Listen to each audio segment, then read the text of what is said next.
சிவகங்கை அஜித்குமார் வழக்குல எஃப்ஐஆர் போல அரெஸ்ட் பண்றக்கூடிய எந்த ஒரு விதிமுறைகளையும் ஃபாலோ பண்ணல. இன்வெஸ்டிகேஷன் அப்படின்ற பேர்ல அடிச்சே கொண்டிருக்கிறாங்க. அது சாதாரணமா இல்லைங்க. பைப்ல கம்புல எல்லாம் அடிச்சு வாயில பிரைவேட் பார்ட்ஸ்ல எல்லாம் மிளகா பொடியை போட்டு தண்ணி கூட கொடுக்காம கொடூரமான முறையில கொலை பண்ணிருக்காங்க போலீஸ்காரங்க.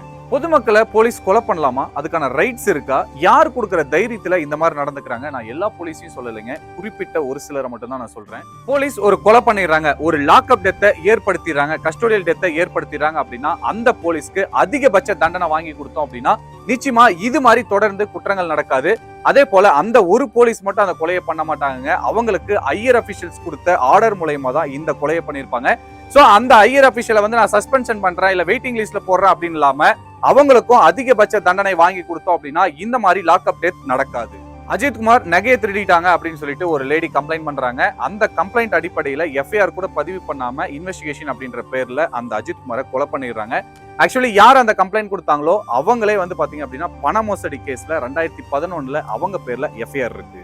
அஜித்குமார் நகையை திருடிட்டாங்க அப்படின்னு சொல்லிட்டு புகார் கொடுத்தாங்க இல்லைங்களா அந்த லேடி, அவங்க மதுரை திருமங்கலத்துல இருந்து கோவில் வரைக்கும் கார்ல வந்திருக்காங்க.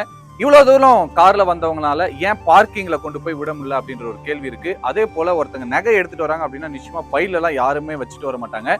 அதுவும் கோயிலுக்கு போறாங்க அப்படின்னா நகையை வந்து அணிஞ்சிட்டு தான் உள்ள வருவாங்க. பேக்ல வச்சுட்டு வந்தாங்க அப்படின்னு சொல்றது இதுவே வந்து பாத்தீங்க அப்படின்னா ஒரு கேள்வி எழுப்புது. இந்த கேஸை பொறுத்த வரைக்கும் புகார் கொடுத்த லேடி உண்மையிலே நகை கொண்டு வந்தாங்களா, உண்மையிலே நகை மிஸ் ஆயிடுச்சா அப்படின்றத ஃபர்ஸ்ட் இன்வெஸ்டிகேஷன் பண்ணிருக்கணும்.